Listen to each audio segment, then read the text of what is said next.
안녕하세요. 김대희입니다. 블렌더 4.0 출시를 기념으로 저희 블렌더 유튜브 채널을 새롭게 정비하게 되었습니다. 그동안 개인적인 일정으로 영상을 올리지 못했다가 새롭게 올리게 되었습니다. 앞으로 기초, 중급, 고급 과정으로 나누어서 실무용 고급 튜토리얼을 초보자도 쉽게 이해할 수 있도록 꾸준히 올릴 예정입니다.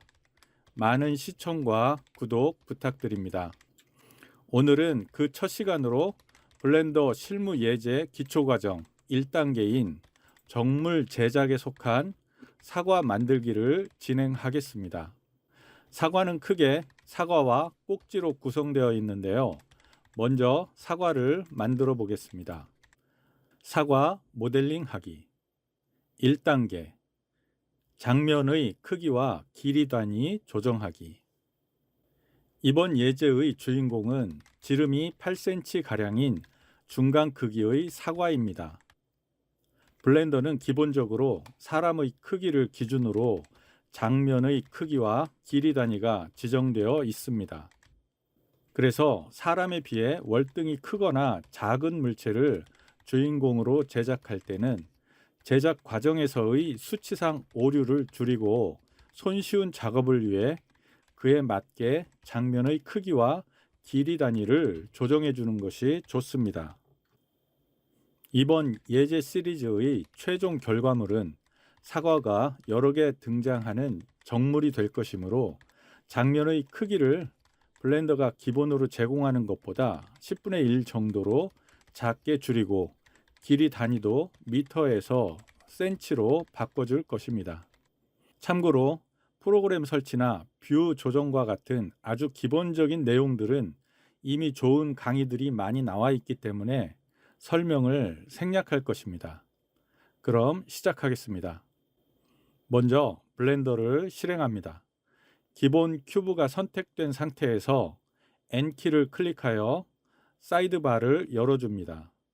기본적으로 아이템 탭이 선택되어 있는데 그 중에 디멘션은 선택된 물체의 절대 크기를 알려줍니다.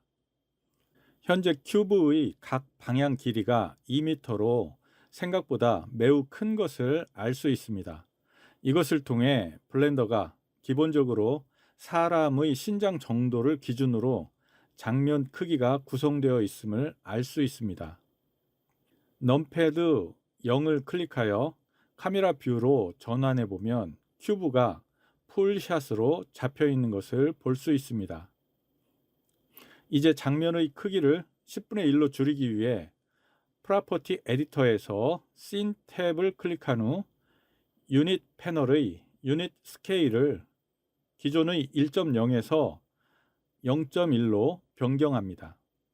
그 결과 전체 장면의 크기가 그만큼 축소되어 이제 큐브의 각 방향 길이가 2m에서 0.2m로 변경된 것을 볼 수 있습니다. 다음은 길이 단위를 미터에서 센치로 바꿔주기 위해 랭스에서 미터를 센티미터로 바꿔줍니다. 장면이 10분의 1로 축소되면서 3D 뷰 바닥의 그리드 간격도 넓어 보이게 되었는데 촘촘하게 보이도록 조정해 보겠습니다. 이를 위해 3D 뷰 헤더에 있는 뷰포트 오버레이 탭을 클릭한 후 가이드의 스케일을 1.0에서 0.1로 바꿔줍니다. 여기서 알 수 있듯이 유닛 스케일 값과 가이드의 스케일 값을 같게 하는 것이 좋습니다. 이상으로 장면의 크기와 길이 단위 조정이 끝났습니다. 예제가 진행되는 동안 개념 정리가 필요한 부분들에서는 각 개념들을 정리하고 진행하도록 하겠습니다. 우선 개념 잡기 첫 번째를 진행해 보겠는데요. 오브젝트 모드와 에디트 모드의 차이입니다. 블렌더는 모델링을 할 때 크게 두 가지 작업 환경이 있는데 오브젝트 모드와 에디트 모드입니다. 오브젝트 모드는 각각의 메쉬 오브젝트들을 기본 단위로 다루어서 모델링하는 것이고 에디트 모드는 선택한 하나의 메쉬 오브젝트를 정점과 선과 면 단위로 세부적으로 모델링하는 것입니다. 그리고 각 모드에 따라 사용할 수 있는 툴과 단축키 등이 다르기 때문에 현재 내가 어느 모드에 있는지를 잘 보면서 작업을 진행해야 합니다. 두 모드 사이를 전환하는 단축키는 탭키입니다. 여기까지 1단계 작업이 끝났고요. 이어서 2단계를 진행해 보겠습니다. 2단계 원점에 하나의 정점 위치시키기. 기본 큐브가 선택된 상태에서 탭키를 클릭하여 작업 환경을 에디트 모드로 변환합니다. 이제 M키를 눌러 머지 기능의 옵션 창을 띄웁니다. 그리고 Add Center를 클릭합니다. 그 결과 큐브가 자신의 중심이자 3D 뷰의 중앙인 글로벌 좌표계 원점에 하나의 정점으로 병합됩니다. 그런데 정점의 위치에 3D 커서가 겹쳐 보여서 혼란을 주기 때문에 3D 커서를 잠시 감춰두겠습니다. 이를 위해 3D 뷰 헤더에 있는 뷰포트 오버레이 탭을 클릭한 후 가이드 항목에서 3D 커서를 꺼줍니다. 개념 잡기 2. 3D 커서.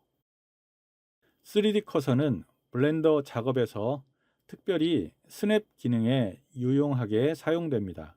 기본적으로 글로벌 좌표계 원점에 위치하는데 위치를 옮기려면 Shift와 오른쪽 마우스 버튼으로 원하는 위치에서 클릭하면 됩니다. 이제 아웃라이너 에디터에서 큐브를 더블 클릭하여 이름을 애플로 바꿔줍니다. 이상을 통해 기본 큐브가 하나의 정점을 가진 채 이름이 애플로 바뀌었습니다. 여기까지 2단계 작업이 완료되었습니다. 이어서 3단계 작업을 진행하겠습니다. 3단계 참조 이미지 부르기. 이번 단계에서는 사과 모델링에 참조할 사진이나 기획된 디자인을 불러와서 모델링의 도면으로 사용하는 방법을 알아볼 것입니다. 예제에서는 미리 준비해둔 사진을 불러오겠습니다. 이 과정을 생략해도 되지만 굳이 포함시킨 것은 실무적인 제작 과정을 보여주기 위한 것입니다. 먼저 탭키를 눌러 오브젝트 모드로 전환합니다. 넘패드 2를 클릭하여 3D 뷰가 모델링을 진행할 방향인 정면을 향하게 합니다. 참고로 오른쪽 옆면에서 진행하려면 넘패드 3를 클릭하면 됩니다. 이제 Shift와 A키를 클릭하여 Add 메뉴 창을 연 후 이미지의 레퍼런스를 선택합니다. 그 결과 열리는 브라우저에서 모델링에 사용하기 위해 컴퓨터에 미리 저장해둔 참조 이미지를 선택합니다. 이제 선택한 이미지가 Empty라는 형식과 이름으로 3D 뷰에 불려집니다. 어느 물체든 생성되면 처음에는 기본적으로 선택된 상태가 됩니다. 프로퍼티 에디터에서 데이터 탭을 클릭한 후 오파서티를 체크하고 값을 적당히 낮춰줍니다. 그 결과 3D 뷰 상의 그리드가 참조 이미지와 겹쳐 보여서 정확한 작업에 도움이 됩니다. 그 상태에서 옵셋 XY 값도 조정하여 사과 이미지의 바닥 높이가 0인 지점에 오게 하고 대칭 중심이 Z축 상에 오게 합니다. 아웃라이너 에디터에서 Empty를 더블 클릭하여 이름을 레퍼런스로 바꿔서 참조 이미지라는 것을 알아보기 쉽게 합니다. 아웃라이너의 헤더에 있는 필터 버튼을 클릭한 후 이어 뜨는 창에서 셀렉터블 토글 버튼을 클릭하여 켜줍니다. 그 결과 아웃라이너 에디터 창의 목록들에 셀렉터블 토글 버튼들이 추가됩니다. 이제 레퍼런스의 셀렉터블 토글 버튼을 클릭하여 화살표 모양이 면에서 선으로 바뀐 것을 확인합니다. 그 결과 참조 이미지 선택 기능이 중지되기 때문에 모델링 작업 중에 참조 이미지의 위치 등이 변경되는 것을 막을 수 있습니다. 이상 3단계 과정을 마치겠습니다. 이어서 4단계 과정을 진행하겠습니다.